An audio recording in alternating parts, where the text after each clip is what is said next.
Hello guys, so welcome to our evening show. My name is CHUKS and you're on JFL TV, the home of football. So if today is the first time we see our program for you to bring you the latest Arsenal news updates as they drop all over the world. So for now, I almost start with tonight's evening show. The show is coming late because we just finished our own match and I had to just do some research to gather some news. We'll just talk about what's happened today majorly. Now, Gary Neville for the Sky Sports podcast, where then they do the analysis of the match Arsenal play. But back on the talk, say that was a world-class save from David Raya against Villa again, because that save, I still remember the save as Gary Neville showers praise on David Raya for the great save as Arsenal run riots 2-0 winners versus Aston Villa, because if not for David Raya, Arsenal for no win this game. Imagine, look that first miss where the Watkins safety miss. I don't know how he take me starting. I don't just know. Now only if he explain what's happen. Come look at that miraculous save. The one first now could be say he jamba. The now I can't know that. In fact, they put the goal at 0.5 xg for goal expectations. Why don't say you go clear, sure? Like Aston Villa no understand. You know, every say to say you know understand how that thing take come out and carry your mind go back. Gary O'Neill against Wolves. Instead of say he no understand how Raya take keep that ball out. You see, say when Arteta say he need a keeper like this, people they argue ab initio. But now I think that argument is settled. Nobody they argue that Raya good or Raya no good again. This season, I'm very, very happy that he has started very, very well. At the end of the day, we beat our opponents 2-0. Thomas Partey scored. Yes, and for the full-time analysis we'll do, we not really talk about Thomas Partey, but we need to give him much kudos. The guy said really, Thomas Partey did very, very well for us today. See that shot? No, man. I'm not gonna lie. Me personally. No. That shot, Martin say Martinelli, Emiliano Martinez, they usually catch. So I can't miss that thing. I don't really understand. You get, so I just even part myself surprised because part of the expect say the thing go enter. If you watch the replay and the thing enter, Baba wrong and say see I don't score. So I was very, very happy saying score. So some other things with for the match like Martinelli, something is wrong with that guy. You see Martinelli, you see people like Rashford.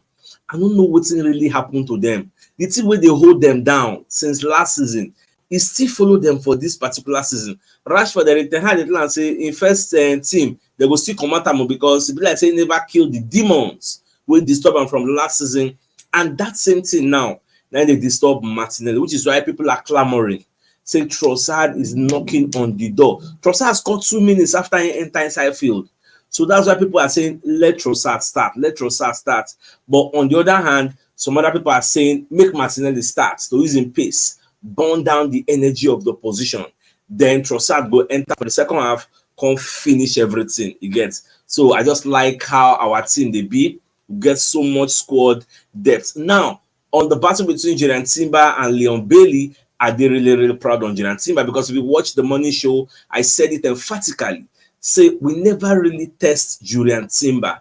The jury is still out. And for now, I can tell you for free, he pass and ace the test, because now this kind of players you go test Timber against. Not be when they play against Wolves, maybe they don't get better winger, or they play against Leicester switch. All those kind of teams, them we say their winger no they fast and pacey. These are the type of people, so that even when we are playing against Salah, I will be confident. Say Timber go mash out that place. If Timber they start 2-4-7, Timber tire break and I feel like this, we not go get any weak link for that back line now. That's just the thing. Then, like Babasato was saying, Organic side was saying in the full-time analysis, there are some matches where you go play Zinchenko. Matches they say the opposition don't really get a winger where they bite, so they play for that left side. You get, so like the Wolves match, who really was there? You get, so you go feel put Zinchenko to see Zinchenko a good player, but against some kind when wingers, he will be found wanting. So that's why we need to know how they rotate all our players. So far, so good. Gabriel Magalhaes gave away some passes. He was very sloppy at times. Look at that mistake where himself make. We caused that only Watkins to miss that glorious opportunity. It could have been a goal against us. So I don't know, these days sometimes they get lapses of concentration, but thank God say e no be error wey lead to goal, so nobody can remember that error. If to say e lead to goal, maybe by now na the error we go dey talk about, because if to say Aston Villa first score, baba, e for hard o. You see, say when we first score, they can't get forced to come outside. That's why we can't get acres of space to enter them. So I just say very, very happy as things unfold like that. Now, so many media houses are now trying to explain why Gabriel Jesus actually missed this match. So, what's it they call them? Goal.com now put out a report. They say explained why Gabriel Jesus was left out of Arsenal squad for Premier League clash against Aston Villa. Now, when you read the entirety of the report, you can find a portion where they put the headline as the explanation that Gabriel Jesus was confirmed by the club to be missing as a result of what was described as a slight groin issue. Now, seemingly ruling out any deeper meaning behind his absence, the Brazilian is no longer a regular starter for Arsenal despite the lack of another striker, but did feature off the bench against Wolves last weekend. Now, I am a bit happy and glad. Say this thing happen now. We say we get so many days before the window go end. So people like Arteta, Edu Gaspar, Richard Garlic, and the Kroenkes, they go sit down, talk, say, okay, Gabriel Jesus like this, now short one. This same groin issue, not be something that they treat, it will just go, because if you want to treat it once and for all, it will require surgery. Just like Emil Smith Rowe. If you don't do surgery, it will be a recurrent injury. You go treat time, it go. Any small thing, it go come back. So this one are growing now. Nobody part the injury they do one before. So something is really wrong. It is time for us to remove this Gabriel Jesus and sell him. If we not get somebody go buy a loan amount, go buy somebody will go there reliable and they there for us. What if Kai Havertz gets injury? What if Kai Havertz sick? What if Kai Havertz collect red card? What if go come be our fate? Trossard is supposed to come from Martinelli wing to the disturb. Trossard and they will come go put as number 9. If Martinelli can't play this kind of beautiful nonsense we do today, who we go come put for there if we won't come on Martinelli? These are the issues. That's why they tell Arteta say, bring another attacker, because we are a bit light in the front. Fabio Vieira don Shola, they go Porto on loan. Educated Shola, they come out. So when you look at the bench, if something is wrong, maybe somebody they beat us 2-0, Gabriel Jesus don't get injury, Kai Havertz don't play 70 minutes, they do normal. Who did you put? Is it Rhys Nelson? So these are some of the issues. So are they happy? So not the transfer window don't finish. This thing can happen. So now Moko see what Arsenal will do from now till the end of the season. Moko just the watch, because after all, Arteta say there will be surprises. You get it, then they alert, then they prepared in case opportunity arises. Baba, God done the show you sign now. Now, away from that, what yesterday, Mikel Merino is going to be flying into Arsenal to come and do his medical. So he don't already tell in teammates for San Sebastian in Real Sociedad. He don't tell them goodbye. He don't tell the manager goodbye. He gets all his friends and family. He don't say goodbye to them. So I want to believe any day from now, tomorrow, next tomorrow, we'll go here say Baba don't fall in. He don't do in medical. So that one we'll go to wait, because our next match now against Brighton. So we must make sure we register this guy, even if he no play Brighton, at least making them available to the visit to Tottenham Hotspur Stadium and the visit to the Etihad Stadium is going to be very, very key. Now, talking about signing whoever is available, Jadon Sancho don't tender transfer request from Manchester United. Say him won't leave. After all, Eric Ten Hag we talk say don't forgive him.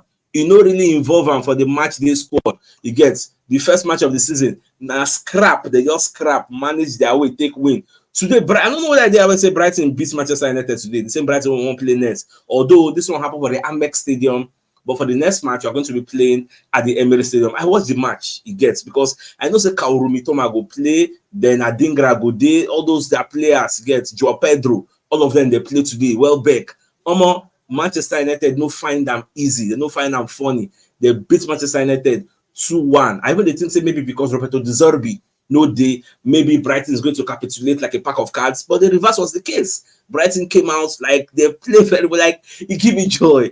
Say Manchester United, although they cannot lie, a single occurrence will happen for that match, 9 change everything. Could you believe say I think it was Garnacho or Bruno Fernandes. I can't remember. Somebody will play ball. Ball they enter inside net. Joshua Zexi go take in leg. Still puts the ball enter and he can do offside. They can cancel the goal. Get. If not, it would have been Manchester United 2-1 ahead of Brighton. I just they laugh. Get. At the end of the day, Brighton can punish them. Cross and nod. Baba Nodam. He entered 2-1. That was how the match ended. So the question now becomes, should Arsenal now be with these shots, with these lights for the front? This will not be period. They'll be say, go one side Sterling, or go one side Sancho, go one side one person will come and talk, say his injury is shaking. We are lights. Anybody where they're available, make them bring them. It is better than not bringing anybody. This is not the time for us to come and be selecting. You get time, no day. So it is better you bring all those people, at least make them day them will see them than say nobody. Because imagine match they lose 2-0. Gabriel Jesus, this one, just counter -1. The Trossard, you don't do Martinez don't play 70 minutes. They don't come out and put Trossard. Havertz don't tire like today game now. People say we don't see Havertz impact. Who do you bring from the bench? Is it Reece Nelson? You bring to come and remove Bukayo Saka. Fabio Vieira is no longer there to play the wings for you. What do you do in tight games like that? People say your players don't tire. Baba, bring whoever is available. Like what Alex I talk. This is not the time you'll be looking for world-class striker. If the world-class striker not there for market now, Baba sign the average striker. Bring Ivan Toney. We go manage him until summer when the world-class striker where you define becomes available. Manchester United did it. They first of all signed Rasmus Højlund when the people that they find not really there. Now when we say the person that they find they can't sign Joshua Zexi. How hard is that? Sign the one that is available while you are waiting for the one that you are desiring to get. That is the right mentality where Arsenal are supposed to get for now. Yes, midfield, we don't do okay. Defense, confirmento. We are light in the front, and we need to fix that problem as soon as possible.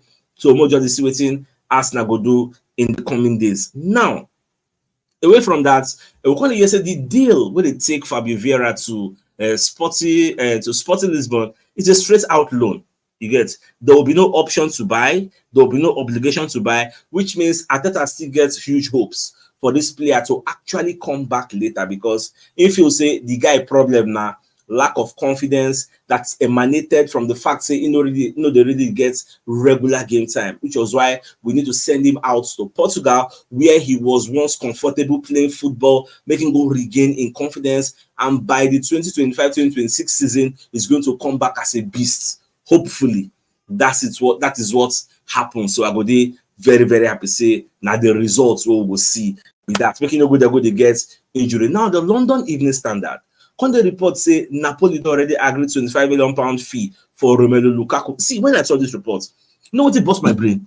Is Lukaku that bad? We will say now £25 million, then they sell him. How old is Lukaku? Is it that if they create chance for Lukaku, he know they fit score? I remember once upon a time, this guy was like the highest scorer in Italian Serie A, playing for Inter Milan. He was the hot cake, best player of the season. They won the Serie A. Like, how did he go so bad? 25 million for Lukaku. What is wrong? Me, when I saw that report, I'm not really. Some people were like, if not 25 million, why else not just go pay the money, carry and come? It's after all, it's better than not having anybody. It's better than the Jesus, they 100% fit. I don't know what to think about that logic, but that one, another story will fit the talk because it already go for Napoli, so there's no point. Now, after the match we'll play today, so Arteta when they talk about when they ask about unhappy players with they on the bench. So Arteta when they explain, say, see, truly there are unhappy players on the bench, but people need to understand, say, match we will play this season, plenty, because as you can see on the screen, Baba said the competition is big. He was telling Sky Sports, we have great players in his position, and the players are going to have to accept that. They was talking about like Trossard self, he gets even Ramsey self the same complaint, even Reece Nelson the same complaint. Back on it also, we have a huge season ahead of us, a long one, and we need players to make an impact. In fact, today Trossard had to come off the bench as a substitute, and he has given us a selection headache. I like the fact say Arteta they concede. They let us know say before him pick Martinelli ahead of Trossard, he was having a selection headache because it is not an easy decision to just make. Because many people they talk say therefore start Trossard ahead of Martinelli. But look at this way: if to say you start Trossard ahead of Martinelli, and Trossard come play 20 and 60 minutes, 70 minutes, can score. See now the Martinelli will never get confidence, you can't bring in. So sometimes it is good to bring Martinelli in, make it don't make the opposition weak and tired.